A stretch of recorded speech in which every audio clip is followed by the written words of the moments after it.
Hey everyone, welcome back to the channel, your number one source for income-oriented investing. Today I'm going to do a video topic that I've been wanting to do for a while because you guys keep asking me this question, or I've been seeing this question come up all the time. It's what is the difference between a dividend or dividend growth investing and income investing, or what really this channel is all about, what I typically talk about, right? What are the main differences, right? Because a lot of the times, dividend investing, income investing, it's all granular terms. They all get put in the same bucket. So in this video, I'm going to give you my opinion on how I feel about it. I think dividend growth investing is different from income investing. Now, remember, this is just my opinion. Income investing, I guess, is more of a newer term that could mean different things to different people. So what I'm about to tell you is really my opinion. So because I do think there are some big differences between the two, as you all well know. So when it comes to investing, by the way, I'll just summarize with this. I think there's three distinct styles. I'm talking about investing here, not speculating or trading. There's growth investing, aka, most of the time it's called growth or growth investing. I think it should be called total return investing. That's typically where you buy the low cost index funds, right? The goal is really to maximize your total return. Income investing is on the other end of the spectrum. You're trying to maximize income. Not growth, not total return. It's really income the focus. The dividend, I feel, is kind of in the middle. You're kind of doing a little bit of both. So what is the difference? So my opinion, when it comes to dividend investing or dividend growth investing, you're basically focusing on dividend stocks only, right? So the general premise behind it is that a couple of things.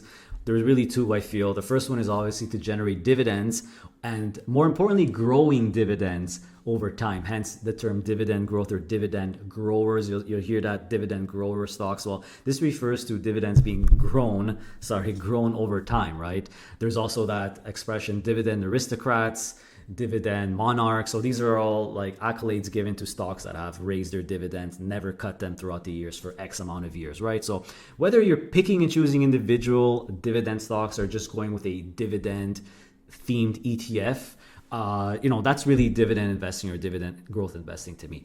Income investing really focuses on maximizing income. So dividends can be one component, but the use of income enhancing strategies is more accentuated. Things like covered calls, right? Any type of options, leverage as well. So it's really about maximizing income. So I would say both the dividend strategy and the income strategy is more of a defensive style versus pure growth, right? Or index funds, because they typically have less volatility. Obviously the income style with the covered calls, we're not going to get into that. But why do I think dividend or dividend style has less volatility? Well, because you're really focusing on those big cap blue chip profitable companies, right? So if you're focusing only on dividend stocks, you're really focusing only on quality companies that have profits, right? These are not startups. These are not newer companies. These are not hyper growth R&D companies that have no dividend. Typically when a company has a dividend, guys, remember,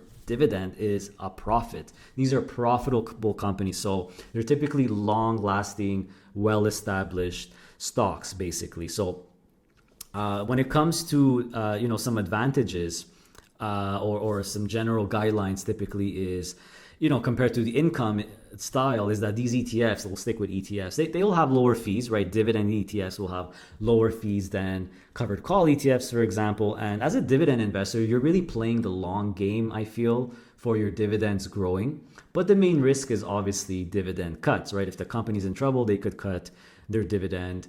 But that risk is eliminated, not entirely, but mostly eliminated if you're just sticking with ETFs that have like 20, 30, 40, 50 or more dividend stocks, right? That's more if you're really picking and choosing your individual dividend stocks, which I don't recommend for any strategy, by the way, but it's just a consideration. So, dividend growth, dividend stocks are typically between 3 and 5% yield. So it's a very slow and long process to get from 3, 4, 5% to 7, 8, 9, 10%, right? But it could happen, right?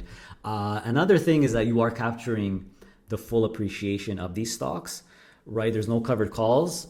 It's only dividend stocks, but there's no covered calls, so you're capturing all the upside or share price upside of these dividend stocks. With the income style, you are paying higher fees. That's number one, but you'll typically get right off the bat, you could get 10, 11, 12 plus percent yield, especially with leverage, or at least 7, 8, 9 without the leverage. But you're capturing much less capital appreciation because covered calls caps your upside, right? So I think let's talk about disadvantages now, or pros and cons, I guess. I already talked about some. But the disadvantage of the dividend strategy, in my opinion, is that number one, obviously the risk of dividend cuts, but pretty much eliminated with an ETF. But you're basically missing out. This is the main disadvantage. You're missing out on a lot of really great companies that don't have dividends yet. So just because a company doesn't have a dividend doesn't mean it's not a great company. So you're missing out on all those companies, that are in the indexes, for example, that won't be included in a dividend ETF because they have no dividend. So income investors, on the other hand, they could get access to the whole index with covered calls, right? You could get an S&P 500 covered call ETF. So dividends, you're only focused on dividend stocks, right? So both strategies are a bit similar, whereas you're kind of giving up some sort of growth for more safety, less volatility, right? So with the dividend stocks, obviously you're giving up the stocks that don't have dividends, and with the income, you're giving up share price appreciation. So that's really what I feel the main differences are. I hope that was clear. Now, let me just share with you real quick here a couple of dividend ETFs on the Canadian market and on the U.S. market that I feel you should really know about, in case either you like dividend investing, you want to be a dividend investor, or do a hybrid approach. Nothing wrong with being a hybrid investor. So let me just give you a few ETFs that I think you should definitely know about if you're interested in the dividend or the dividend growth style of investing. So we'll start with some Canadian ones, two that are global dividend ETFs, or this one's actually a split fund with GDV. But I think GDV, although it's a split share fund, and split share funds are commonly known for high income, I actually feel that the Class A shares of a split share fund are great total return and growth vehicles. So this one is pretty special because it focuses on only global dividend growth stocks. So this literally focuses on dividend stocks all around the world, global, that are growing their dividends. And you could read about this here. Here it is, global dividend grower. So why I really want to mention this and bring this to your attention, you might be saying, well, this is a split fund. Yeah, but the performance on this one, this has been out for 5 years, guys, is absolutely phenomenal. You've seen the last 5 years, almost 12% return. So this is a great one to consider if you want the best dividend stocks all over the world. You don't mind some leverage. Yes, they do a bit of covered calls here, but the leverage still gives you that growth. And Brompton is a fund manager that doesn't do a lot of covered calls. That is a secondary thing that they do. They really like to invest in the stocks and watch them grow. So check out this performance. Last 5 years, 11.9 on average per year. So this fund's actually been out for a while, and you could check out the stocks. These are just all the best dividend growth stocks all over the world, mostly in the United States, but you got some in Europe and Canada, etc., etc. Very nice diversification as well. Another one, if you just want a classic ETF to look at,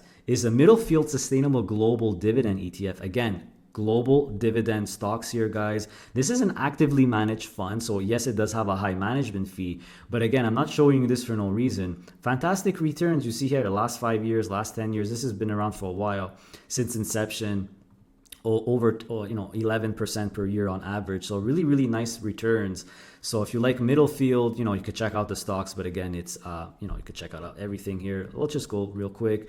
Very, very well diversified here. You have the breakdown here. So a lot of technology, financials, healthcare, industrials, mostly in the United States, but you have international and you have Canada as well. So these are two really nice global, this is a split share fund, this is an ETF that I would consider, or you should at least know about in Canada. Now, if you just want only want Canadian dividend stocks for some reason, whether because it's for tax purposes and a non-registered, low tax bracket, you want eligible dividends, or you just want Canadian dividend stocks, VDY is pretty much the king as far as I know.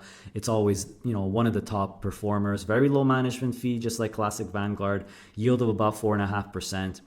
You'll get all the best dividend stocks in Canada. Very, very heavy on the financials, however. Now, when it comes to the king of all kings, it's always the U.S. as usual. They have the best index fund, so of course they're going to have the best dividend stock. So that's really what I wanted to focus on this video, to be honest. So I'll give you some global.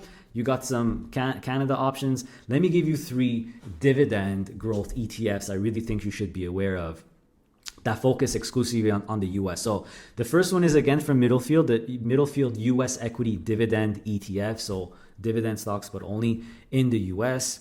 75 basis point management. It is actively managed, and yes, even though it has a high management fee, absolutely great returns as well. Very, very nice returns, guys. BMO has one also, ZDY.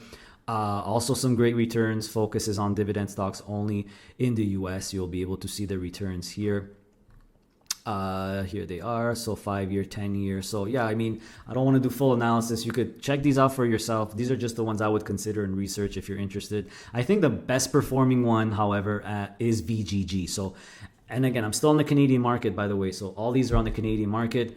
Check out VGG. This is the Vanguard U.S. Dividend Appreciation Index, which means only focuses on dividend stocks that grow their dividends over time. VGG, very, very good, awesome performance here.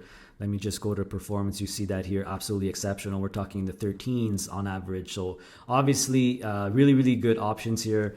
And the best or top performing is always the US as usual. Now, the US stock market, I'm just going to focus on US dividend stocks. And I really think the king, and this is probably one of the most popular, well-known, is SCHD. So all of these, by the way, have no, except for GDV here, no cover calls. This is just a pure dividend growth ETF. So SCHD, this is listed on the US stock market. So if you're American, this is definitely one you need to know about. If you're Canadian, by the way, this is also a great one to have in the RSP and Lira if you have USD.